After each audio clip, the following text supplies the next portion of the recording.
Okay, let's get right into it. Think back to 2016. While one of the wildest presidential primaries in memory was playing out on our screens, a group of House Republicans was quietly working behind the scenes, drafting this massive document, a total blueprint to overhaul the US tax code. So we're going to break down what they thought was broken, and more importantly, how they plan to fix it.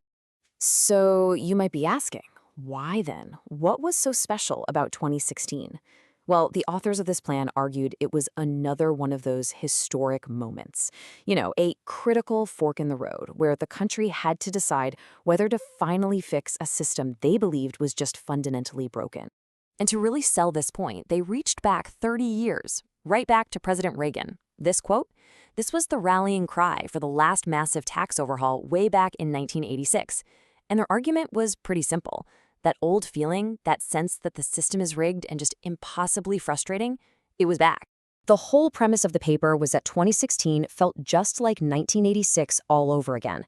The public was fed up, the tax code was this tangled web of special interest goodies, and people were hungry for a bold, simple solution. But here's where things get really interesting. You have this incredibly detailed policy work happening on one side, and then you have what was actually happening on the campaign trail. And let me tell you, the public conversation was in a completely different universe. So while policy experts were geeking out over tax bases and deductions, the Republican primary was being dominated by these fiery, really personal exchanges. With the rise of all this populist energy, the public focus wasn't on the fine print of policy. It was all about personality, sound bites, and who could win. And you can really see this disconnect when you look at what they were actually debating. Take a key debate that winter. According to ABC News, pretty much every question was about national security. The candidates were going at it over how to defeat ISIS, not how to simplify the 1040 tax form. And this was the pattern you see. When Senator Rand Paul launched his campaign, the first attack ads to hit him weren't about his economic ideas. They were about foreign policy. So while this massive tax blueprint was being built in quiet rooms on Capitol Hill, the political spotlight was shining somewhere else entirely. All right, so let's step away from all that political noise and get back to the blueprint itself.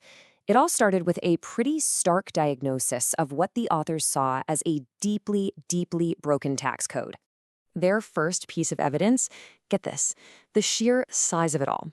By 2016, the entire body of federal tax law, we're talking regulations, court decisions, the whole shebang, had ballooned to a mind-boggling 70,000 pages. And this slide, which is actually from the policy paper itself, just puts it in stark relief, doesn't it? I mean, look at that tiny stack of paper from 1986, a mere 26,000 pages. Now look at the behemoth it became just 30 years later. It's a perfect visual for just how explosive the complexity had become. And all that complexity, well, it had very real consequences for everyday people. The paper pointed out that the code was so nuts that a full 9 out of 10 Americans had to pay for software or hire a professional just to file their taxes. It was basically impossible to do on your own. So the authors kind of boiled all this down to 5 main problems. They argued the code was too expensive and time-consuming, that it favored well-connected special interests, that it actually punished you for saving money, that it was pushing companies to leave the US, and that it was all being managed by a failing IRS. And on that point about pushing businesses overseas, here's the data they used to back it up. At a combined rate of 39%, the US literally had the highest corporate tax rate in the entire developed world. Their argument was, how can American companies possibly compete on a global scale with that kind of disadvantage? And their beef wasn't just with the rules, it was with the referee, the IRS itself. They pointed to some pretty shocking data. I mean, think about this. In 2015, if you actually picked up the phone to call the IRS for help, you had less than a 40% chance of a human being even answering. Just wow. Okay, so after pages and pages of diagnosing the problem, all that doom and gloom, the paper finally pivoted to its big solution. And it was all packaged under this simple, really optimistic banner. This was a better way. And it wasn't just a tax plan. It was actually part of this much bigger vision for what they called a confident America, a whole suite of policies meant to be a ready-to-go governing agenda. The tax plan itself had 3 crystal clear goals. First, kickstart the economy to create jobs. Second, radically simplify that broken tax code. And third, completely remake the IRS into an agency that actually serves taxpayers not harasses them. But if you had to boil all those goals and all those pages down to just one core philosophy, one central idea that drove every single decision they made, it was this. Literally everything in this blueprint was designed with one primary objective in mind: economic growth.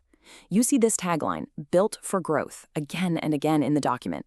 They really, really wanted to hammer that home. It was their North Star. And they didn't just frame this as, some dry economic policy. No, they tied it to something much bigger, much more emotional. They quoted the economist Douglas Holtz-Eakin to basically say that growth wasn't just a preference, it was absolutely essential to preserving the American dream itself. So how are they going to do it for individuals? The plan was pretty radical. It meant taking that tangled mess of multiple brackets and deductions and collapsing it into something way flatter and way simpler to navigate. The basic idea was to let people keep more of their own money without needing a PhD to figure it all out. The whole strategy really broke down into these 3 big steps. Step 1, fix taxes for American families. Step 2, overhaul business taxes to make the U.S. the most attractive place in the world to invest and create jobs. And step 3, tear down the old IRS and rebuild it from the ground up for the modern world. And this really brings us right back to that central theme. The authors made it super clear that every single provision, every proposed change had to pass one simple test. They asked one guiding question: will this grow the economy? If the answer was no, it didn't make the cut. Simple as that. Which, leaves us with a really big question, doesn't it? A plan this detailed, this ambitious, it needs consensus and focus to succeed. But as we saw, it was created in a political environment that was focused on, well, just about anything else. It really makes you wonder, in today's climate of polarization and personality-driven politics, can a complex policy blueprint like this ever truly cut through all the noise?